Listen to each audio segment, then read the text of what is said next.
We're going to read the whole chapter. It's a interesting story, and it's where our question comes from that we're going to be discussing today. Let's read. And the Lord appeared to him by the oaks of Mamre as he sat at the door of his tent in the heat of the day. He lifted up his eyes and he looked, and behold, 3 men were standing in front of him. When he saw them, he ran from the tent door to meet them and bowed himself to the earth and said, O Lord, if I have found favor in your sight, do not pass by your servant. Let a little water be brought and wash your feet and rest yourselves under the tree while I bring a morsel of bread that you may refresh yourselves. After that you may pass on, since you have come to your servant. So they said, Do as you have said. And Abraham went quickly into the tent unto Sarah and said, Quick, 3 seahs of flour, of fine flour, knead it, make cakes. And Abraham ran to the herd and took a calf tender and good and gave it to a young man who prepared it quickly. Then he took curds and milk and the calf that he had prepared and set it before him, and he stood by them under the tree while they ate. Then they said to him, Where is Sarah your wife? And he said, She's in the tent. The Lord said, I will surely return to you about this time next year, and Sarah your wife shall have a son. And Sarah was listening at the tent door behind him. Now Abraham and Sarah were old, advanced in years. The way of women had ceased to be with Sarah. So Sarah laughed at herself, saying, After I am worn out, and my Lord is old, shall I have pleasure? The Lord said to Abraham, Why did Sarah laugh and say, Shall I indeed bear a child now that I am old? Is anything too hard for the Lord? At the appointed time I will return to you about this time next year, and Sarah shall have a son. But Sarah denied it, saying, I did not laugh, for she was afraid. And he said, No, but you did laugh. Then the men set out from there, and they looked down toward Sodom, and Abraham with them, to set them on their way. The Lord said, Shall I hide from Abraham what I am about to do, seeing that Abraham shall surely become a great and mighty nation, and all the nations of the earth shall be blessed in him? For I have chosen him that he may command his children and his household after him to keep the way of the Lord by doing righteousness and justice, so that the Lord may bring to Abraham what he has promised him. Then the Lord said, Because the outcry against Sodom and Gomorrah is great, and their sin is very grave, I will go down to see whether they have done altogether according to the outcry that has come to me. And if not, I will know. So the men turned from there, and they went toward Sodom. But Abraham still stood before the Lord. Then Abraham drew near and said, Will you indeed sweep away the righteous with the wicked? Suppose there are 50 righteous within the city. Will you then sweep away the place and not spare it for the 50 righteous who are in it? Far be it from you to do such a thing, to put the righteous to death with the wicked, so that the righteous fare as the wicked. Far be that from you. Shall not the judge of all the earth do what is just? And the Lord said, If I find at Sodom 50 righteous in the city, I will spare the whole place for their sake. Abraham answered and said, Behold, I have undertaken to speak to the Lord, I who am but dust and ashes. Suppose 5 of the 50 righteous are lacking. Will you destroy the whole city for the lack of 5? And he said, I will not destroy it if I can find 45 there.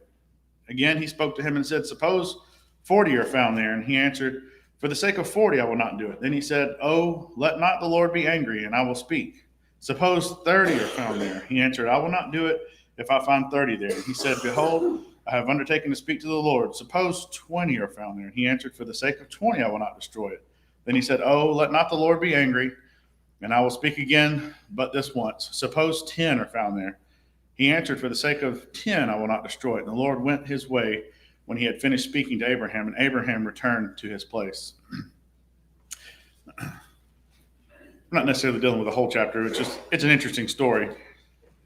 Basically, to have Abraham here, being able to talk to God like that, that would have been something really interesting and cool that, hopefully we'll be able to do one day when we're not here anymore. But to as a human, to be there and to be able to just talk to God, and then, the bravery, I guess, of him to just keep going back to God, How about 5 less?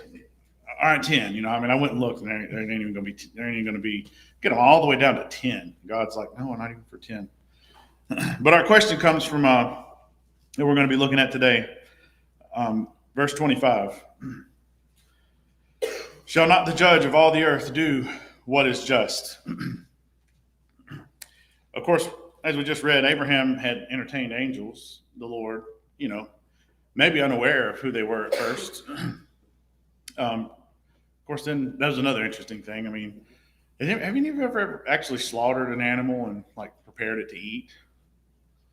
A lot of work. It's a lot of work, and it's not quick either. Like, I mean, it seems like there has to be a good bit of time here, or maybe they were just way better at it than I am. But you know, when you go get a deer, and sometimes I shoot a deer and I clean it myself. I mean, you got a couple hours at least invested in this, and the way this sounds almost is like they're just on their way passing by, and he's like, "No, stop!" Like several hours. They're just sitting there waiting. I mean, it's a lot of work, but anyways, interesting. We have this though as an example here for us, and then of course the Hebrews writer tells us in Hebrews chapter 13, verse 2, let brotherly love continue. Do not neglect to show hospitality to strangers, for thereby some have entertained angels unawares. We have an example here for us today, all the way back with Abraham, that he's entertaining angels, maybe somewhat unaware of it, at least who they were at first. The Lord revealed to Abraham in this account here we just read the precarious state of Sodom and Gomorrah and their probable destruction that was on its way. And Abraham, of course, he intervened and he asked the question, shall not the judge of all the earth do what is just or do what is right?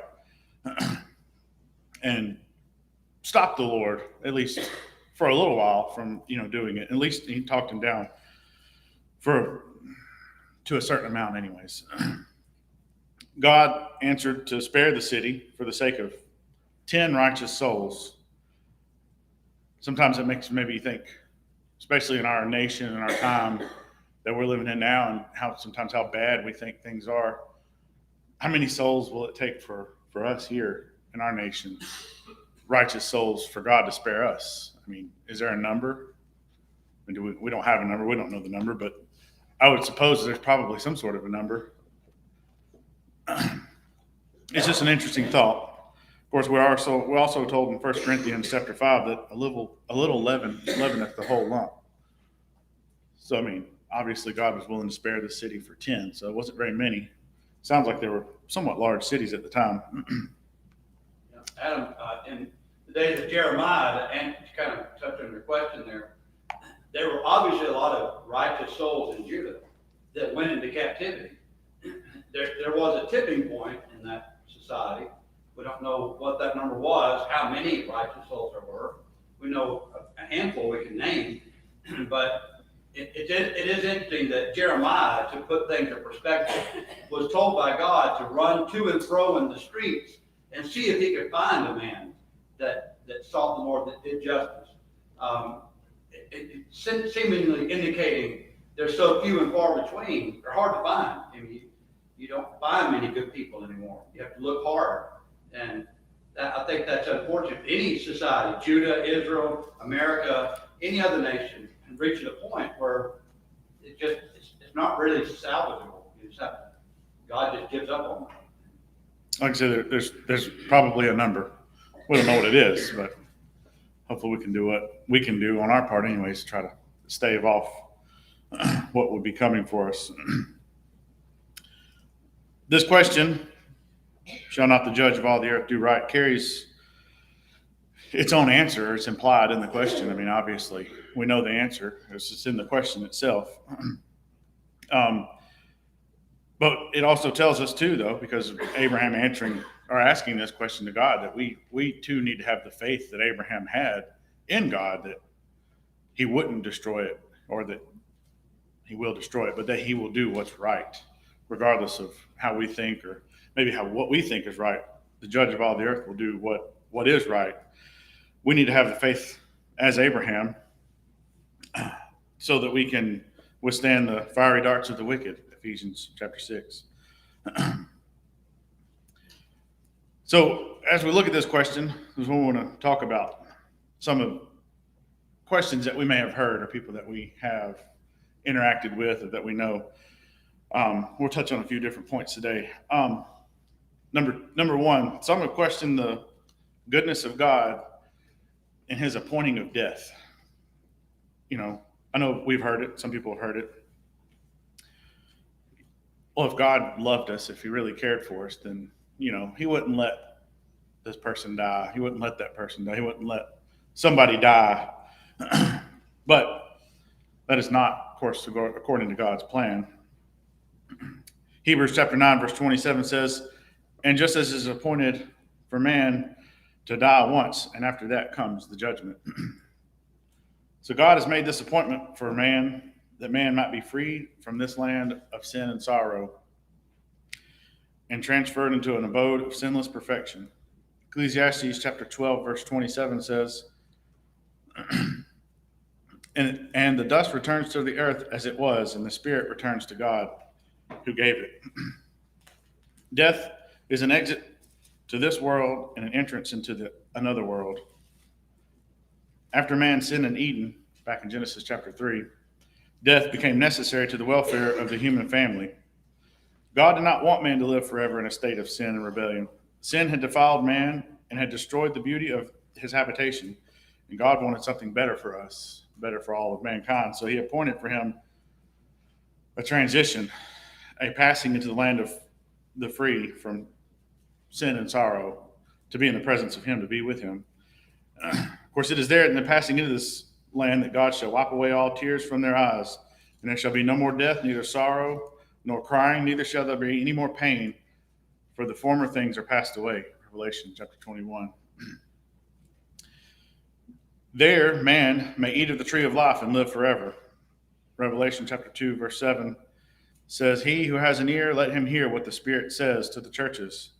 To the one who conquers, I will grant to eat of the tree of life, which is in the paradise of God. So he who appointed death, God, also appointed eternal life for us, if we will do what we must to qualify ourselves to be there with God, to be able to leave this earth and to pass to be with the Lord, away from this earth. Death is essential because our bodies, these bodies that we are in now, are flesh and bone, and they cannot inherit the kingdom of God. Let's read 1 Corinthians chapter 15.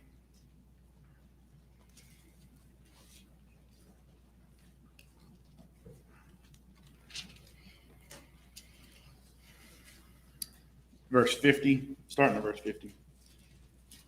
I tell you this, brothers, flesh and blood cannot inherit the kingdom of God, nor does the perishable inherit the imperishable. Behold, I tell you a mystery. We shall not all sleep, but we shall all be changed. In a moment, in the twinkling of an eye, at the last trumpet, for the trumpet will sound, and the dead will be raised imperishable, and we shall be changed. For this perishable body must put on the imperishable, and this mortal body must put on immortality. When the perishable puts on the imperishable and the mortal puts on immortality, then shall come to pass the saying that is written, death is swallowed up in victory. O death, where is your victory? O death, where is your sting? So in death, we shed these earthly tabernacles where our souls will take on, they already have, an immortality, but that's all will be left of us is our immortal soul, where we will be either in heaven or away from God in eternal punishment. We have to prepare ourselves to be like that, so we can be with God.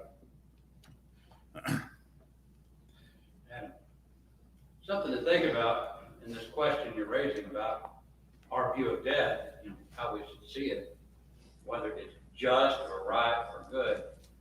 You think about the people in the antediluvian world, the pre-flood world, they lived a millennium. They lived 1,000 years. And what's noted about mankind is that every thought and every imagination was only evil continually. It was so bad that even God said, I'm sorry that I made man. That's really hard to hear God say that.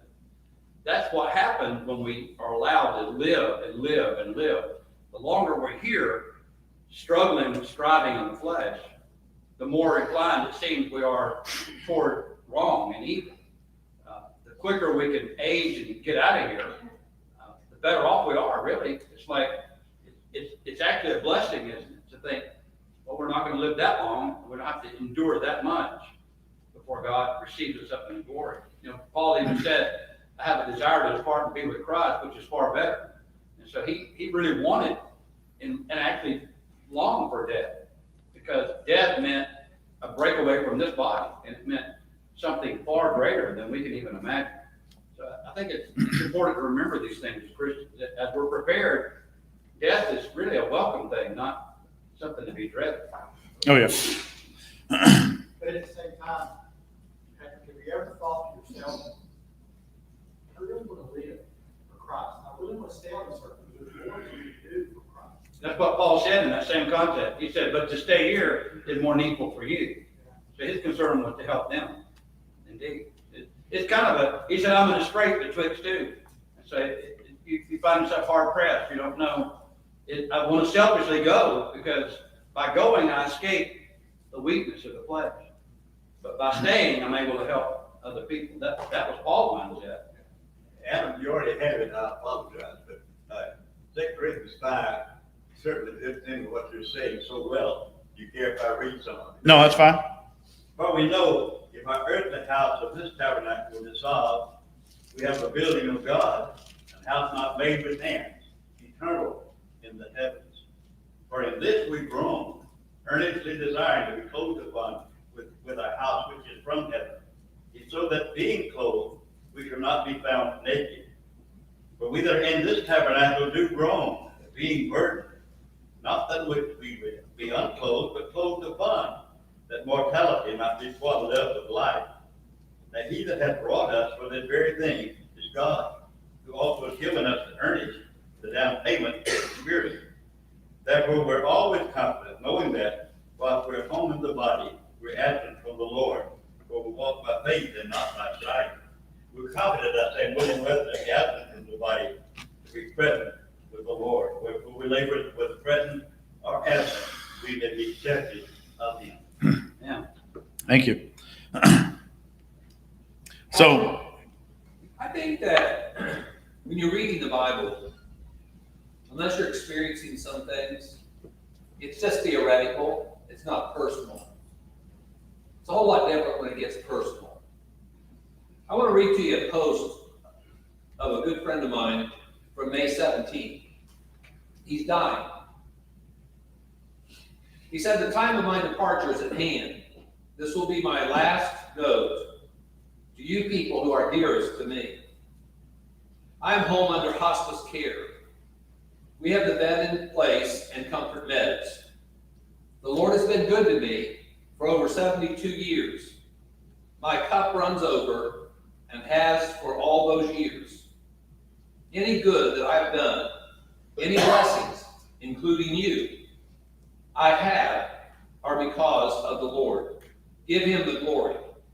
I have fought the good fight. I have kept the faith, and I have finished the course. I am anxiously awaiting his coming.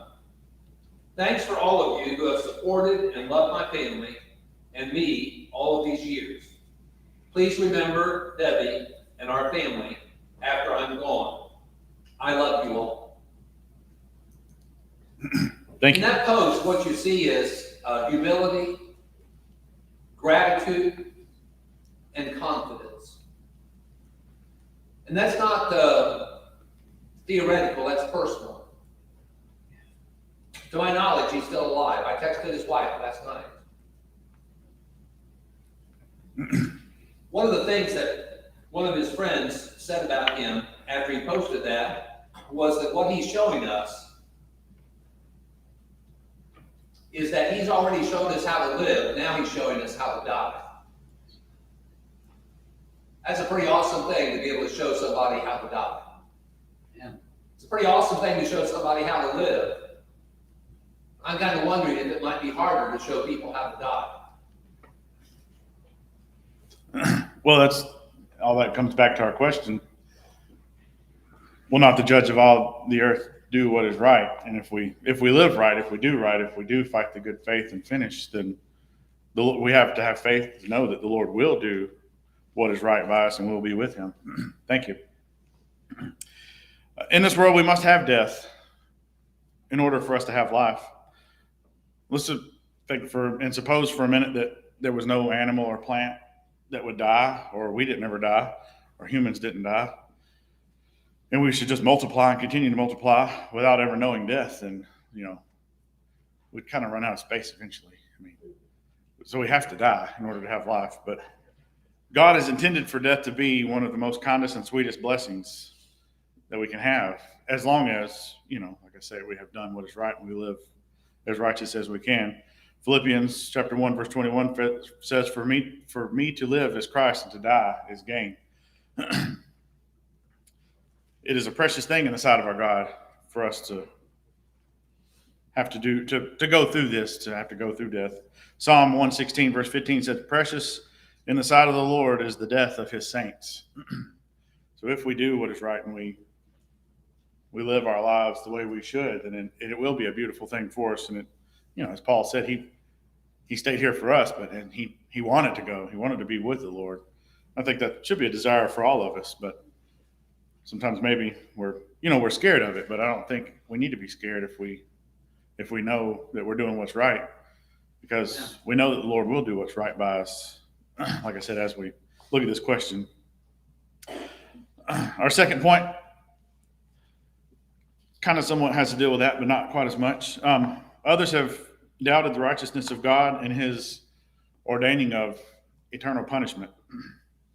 We've heard people say, that, well, if God loved us, if he was righteous, if he was good, then he wouldn't punish anybody. He wouldn't send anybody to hell. He wouldn't send them into everlasting punishment. But that's, of course, not the case. It wouldn't be right for people that are living wrong to be able to go to heaven with us, would it?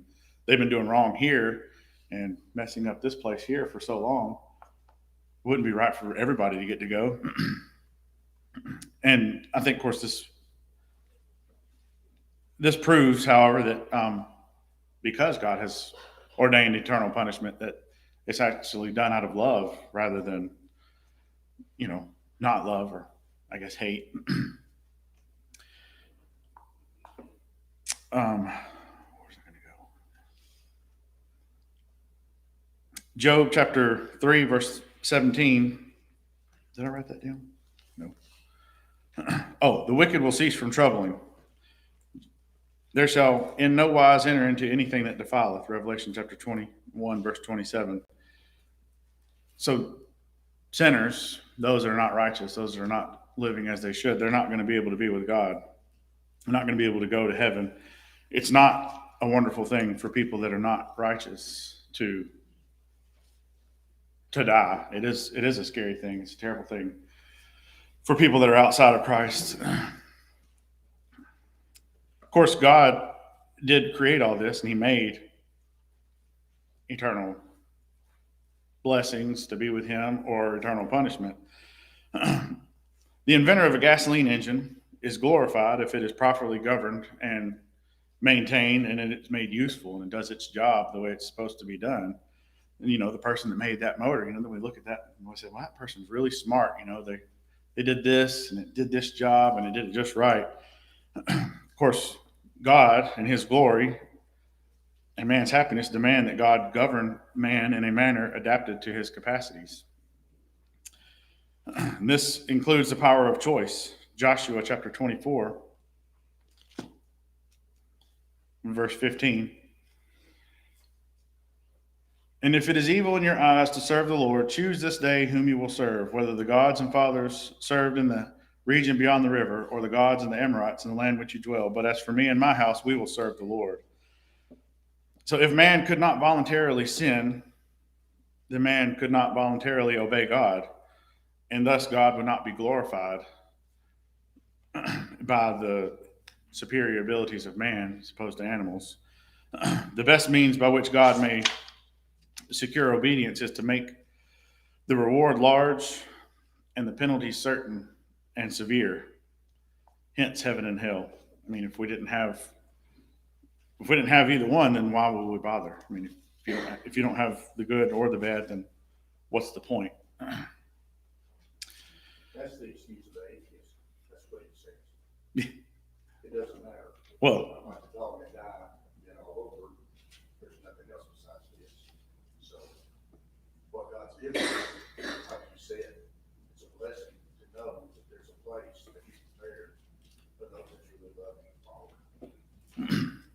Because we do know God will do what is right.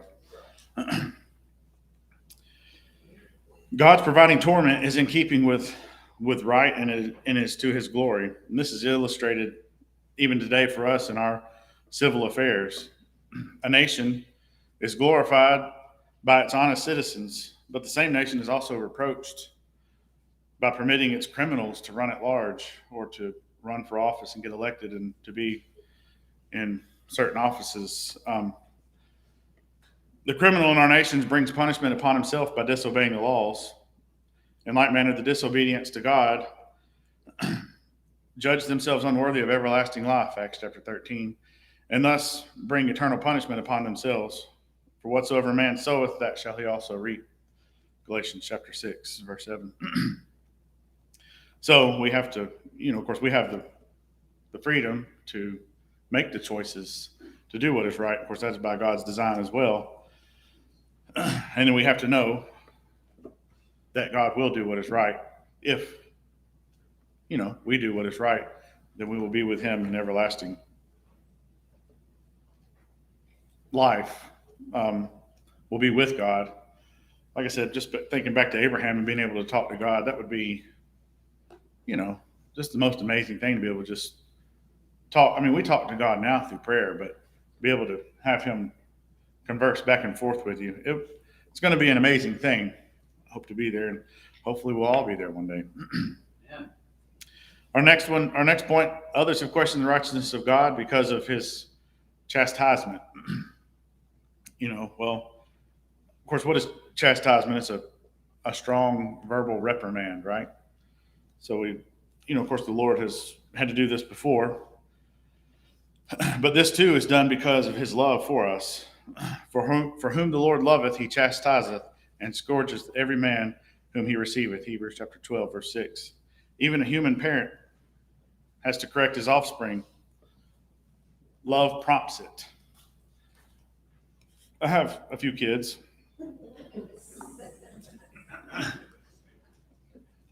And it can be tough sometimes.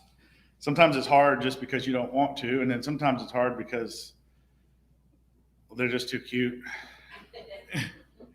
And it's really tough. My 2-year-old will do something, typically beating up her bigger sister, and we'll have to stop and tell her, no, you can't do that. And then just the way she responds, though, and it's really hard not just laugh at her. And it can be tough sometimes for us to have to do that as parents, but Girls do that to you, son. Be careful. I mean, the boys do too, but that 2-year-old's ridiculous.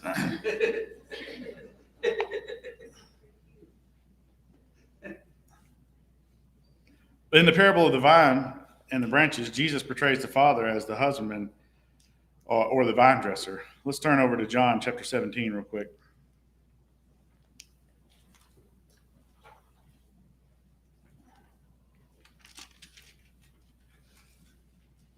Did I say 17? I think I meant 15. John 15, verse 1. I am the true vine, and my Father is the vine dresser. Every branch of mine that does not bear fruit, he takes away. And every branch that does not bear fruit, he prunes it, that it may bear more fruit. So even though the pruning may be momentarily painful, it is strictly for our good. And it is good for me that I have been afflicted. Psalm chapter 119, verse 71. So out of disappointments and afflictions comes real character. It is because of these that we have, that we know the difference between right and wrong. It is the opposing winds that lift the kite. If the wind blew the same direction as the kite, then it wouldn't fly. So sometimes we have to have chastisement. We have to have these things in order to direct us in the right way so that we can know where we're supposed to go. Our next point, men question the righteousness of God relative to one church and to one faith. That's why we have so many churches, isn't it?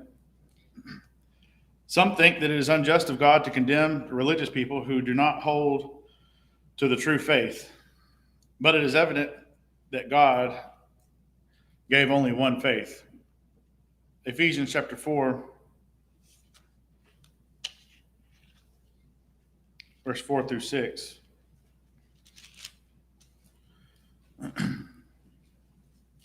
There is one body and one spirit, just as you are called, to the one hope that belongs to your call. One Lord, one faith, and one baptism. One God and Father of all, who is over all and through all and in all. So we have many people today, and we have many other churches. I mean, up and down the road right here, we have other churches that don't necessarily believe the Bible or don't read the Bible the way they should. They have different faiths, and there's a whole lot of people that we all know that say that it doesn't really matter, as long as I'm just basically good, we'll be fine. That's a question of God's, intent and his purpose for us. It's questioning what he actually has laid out for us. If man had not departed from God's way, then there would be no religious division today. We would all be the same, but we didn't. We have departed from God. Of course, it started way back in the beginning, but man, rather than God, is responsible for all the human churches, all the human creeds, all their different characteristics, their self-interests, their bigotry, their opposition to each other. It's not from God. It's all from man. Man is what has created all this, and it's not according to his plan. And now man wishes to change the Bible to fit our present state, rather than change the state to fit the Bible, which is what we need to do. Surely everyone is anxious.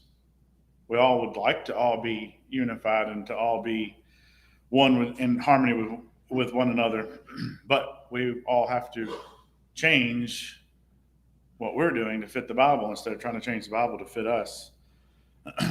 Because at the end of the day, we all know that the judge of all the earth will do what is right. Mark chapter 13, verse 31 says, heaven and earth will pass away, but my word will not pass away. So there is no alternative for us but to change to fit the Bible, not to change the Bible to fit us. And this can only be done by a complete return to the Bible. For divisions have come because of additions to the Bible, subtractions from it, and changes in it completely. All such perversions in the Bible stand condemned. Revelation chapter 22, verse 18 and 19.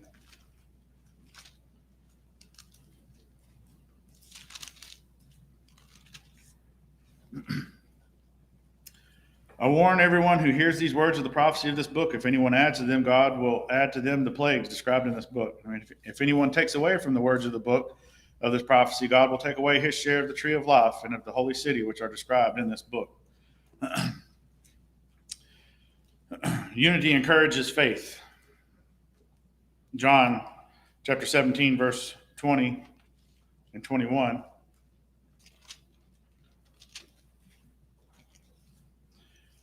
I do not ask for these only, but also for those who will believe in me through their word, that they may all be one, just as you, Father, are in me, and I in you, that they also may be in us, so that the world may believe that you have sent me. So unity among us encourages faith. 1 Corinthians chapter 1, verse 10.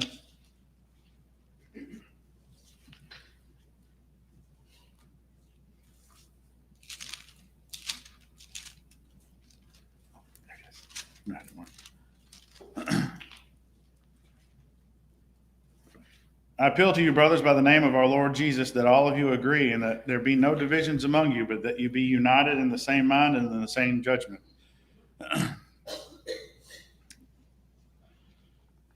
So unity encourages faith, it encourages peace, and many other pleasantries. Psalm 133, verse 1 says, behold, how good and pleasant is it when brothers dwell in unity. Surely these things are to be preferred as opposed to strife and heartache and trouble and divisions and fighting. Those are not the way God wanted us to be. He don't want us to be that way. So we have to try to do what is right, what we read in the Bible. We need to try to be as united as we can be. It would be hypocritical for one man to preach contradictory faith. Then it would be hypocritical for God to describe contradictory faiths. So the idea of one Lord, one faith is just as reasonable as the idea of one Lord. Both are taught in the same verse in Ephesians chapter 4. So there is only one God, and of course we know that he will do what is right.